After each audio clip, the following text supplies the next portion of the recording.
టాలెంట్తో పాటు మీరు అన్న ఈ కృతనిశ్చయం కానివ్వండి, గ్రిట్, వీళ్ళని ఎలా గుర్తించవచ్చు?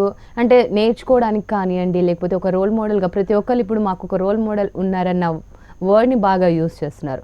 ఇలాంటి వ్యక్తుల్ని పర్టికులర్గా మనం ఎలా గుర్తించవచ్చు అంటారు? అంటే వీళ్ళు యాక్చువల్గా ఎటువంటి పరిస్థితులు వచ్చినా కూడా ఎమోషన్స్ వీళ్ళ కంట్రోల్లో ఉంటాయండి. వీళ్ళు మన పక్కన ఉన్నట్టే ఉంటారు, కానీ ఏదో ఒక విషయం కోసం పరితపిస్తూ ఉంటారు. ఇప్పుడు కూడా వీళ్ళు ఎన్ని ఫెయిల్యూర్స్ అయినా కూడా దాన్ని ఒక హెల్ప్ఫుల్ ఫీడ్బ్యాక్గా తీసుకుంటారు. అంతే తప్ప వీళ్ళు ఎలా ఉంటారంటే, ఒక రకంగా చెప్పాలంటే, వీళ్ళు అనుకున్న లక్ష్యం మధ్యలో వీళ్ళ ఆస్తి మొత్తం పోయినా కూడా వీళ్ళు దాన్ని పట్టిన పట్టు విడవరు అనమాట. వీళ్ళు అనుకున్న వాళ్ళందరూ లాస్ అయిపోయినా కూడా వీళ్ళు ఆ పట్టిన పట్టు విడవరు. కృతనిశ్చయం ఎంతగా ఉంటుందంటే, మీకు డొమినిక్ బాబీ అనేటటువంటి విషయం అతని గురించి చెప్తాను. ఆయన యాక్చువల్గా ఫ్రెంచ్ జర్నలిస్ట్ అనమాట. French journalist. ఆయన 43 ఇయర్స్ టైంలో బ్రెయిన్ సివియర్ స్ట్రోక్ వచ్చింది. 20 days ఆల్మోస్ట్ కోమాలో ఉన్నారు. కోమాలో ఉన్న తర్వాత ఈయనకి ఏం తెలిసిందంటే లాక్డ్ ఇన్ సిండ్రోమ్ అని ఒక సిండ్రోమ్ వచ్చింది. దాని లక్షణం ఏంటంటే బ్రెయిన్కి స్పైనల్ కార్డ్కి మధ్య కనెక్షన్ దెబ్బతింది. అంటే ఏంటంటే ఈ సిగ్నల్స్ రావు ఇక. సో కాళ్ళు చచ్చిపడిపోయినాయి, చేతులు చచ్చిపడిపోయినాయి, అవయవాలు మొత్తం పనిచేయటం మానేసి. చూడండి ఎంత శాపగ్రస్తమైన జీవితం మనం అనుకుంటాం యాక్చువల్లీ.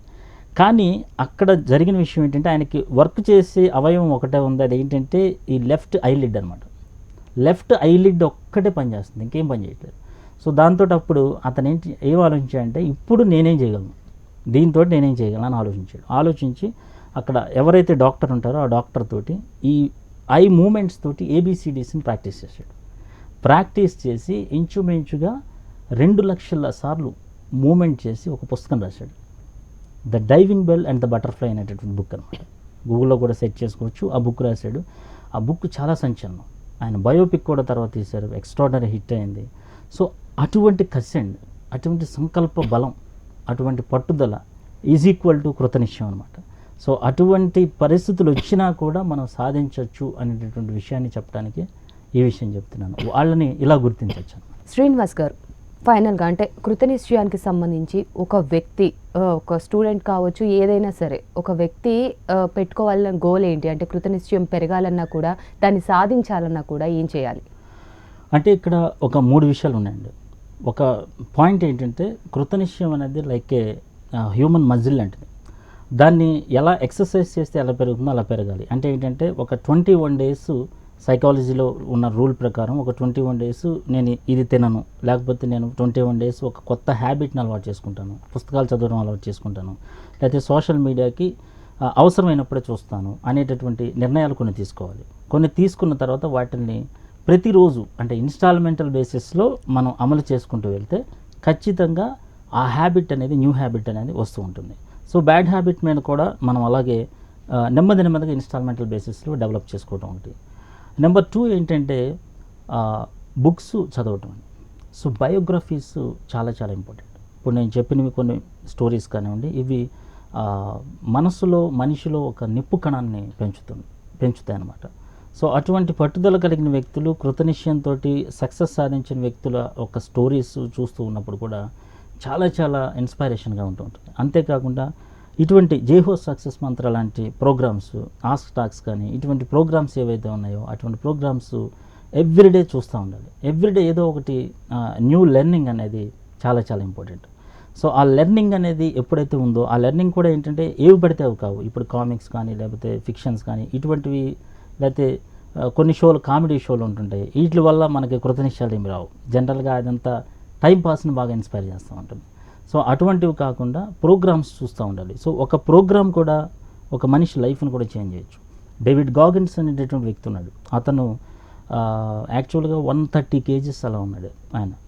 ఆ 130 kgs ఉన్న వ్యక్తి సడన్గా ఒకరోజు ఒక టీవీలో ప్రోగ్రామ్ చూశాడు. ఆ ప్రోగ్రామ్ పేరు ఏంటంటే నేవీ సీల్ మీద ఒక డాక్యుమెంటరీ అన్నమాట. ఆ డాక్యుమెంటరీ చూసిన వ్యక్తి ఒక్కసారిగా నేను ఎలా అయినా నేవీ సీల్ ఆఫీసర్ని కావాలి, అంటే అమెరికా నేవీ అనమాట. అది చాలా కఠోరమైన శిక్షణ ఉంటుంది. దానికోసం అతను ఒక 3 monthsలో సెలక్షన్స్ జరుగుతాయి అన్నారు. 3 monthsలో 45 kgs తగ్గాలి. 3 monthsలో 45 kgs తగ్గడం అంటే అది అసలు హారిబుల్ కదా. సో అయినా కానీ అతను తర్వాత రోజు నుంచి స్టార్ట్ చేసుకుంటే ఆ ప్రోగ్రామ్ చూసినప్పటి నుంచి అతనికి ఆ వేవ్ అనేది తిరుగుతుంది మైండ్లో. తర్వాత మార్నింగ్ లేచి 4:30 నుంచి 6:30 వరకు కంటిన్యూస్గా స్విమ్మింగ్, 6:30 నుంచి 8:30 వరకు కంటిన్యూస్గా సైక్లింగ్, సో తర్వాత జిమ్కి వెళ్ళి ఒక 8 అవర్స్ కంటిన్యూస్గా ప్రతి అవయవానికి సంబంధించిన 150 to 200 ఎక్సర్సైజెస్. సో అప్పటిదాకా తినే మామూలుగా ఉన్నటువంటి వ్యక్తి, మిల్క్ షేకులు, చాక్లెట్లు ఇట్లా తిన్న వ్యక్తి ఒక్కసారిగా అంత బీభత్సమైనటువంటి కృతనిశ్చయానికి ఎలా వచ్చాడు అంటే, అతనికి ఒకటే పాయింట్ ఏంటంటే, లైఫ్లో వరల్డ్లో మెంటల్ టఫ్నెస్ అత్యధికంగా ఉన్న వ్యక్తి నేనే కావాలి, ఎక్కువ కష్టపడిన వ్యక్తి నేనే కావాలి అనేటటువంటి కృతనిశ్చయం. సో ఆ తర్వాత అతను సాధించాడు. ఈవెన్ దో అతను గిన్నిస్ రికార్డు కూడా ఎక్కాడు. ఇంచుమించు 17 గంటల్లో 5,000 పుల్అప్స్ తీసినటువంటి వ్యక్తిగా గిన్నిస్ రికార్డు సృష్టించాడు. సో కాబట్టి ఏంటంటే, ఒక ప్రోగ్రామ్ జీవితాన్ని మారుస్తూ ఉంటుంది ఒక్కొక్కసారి.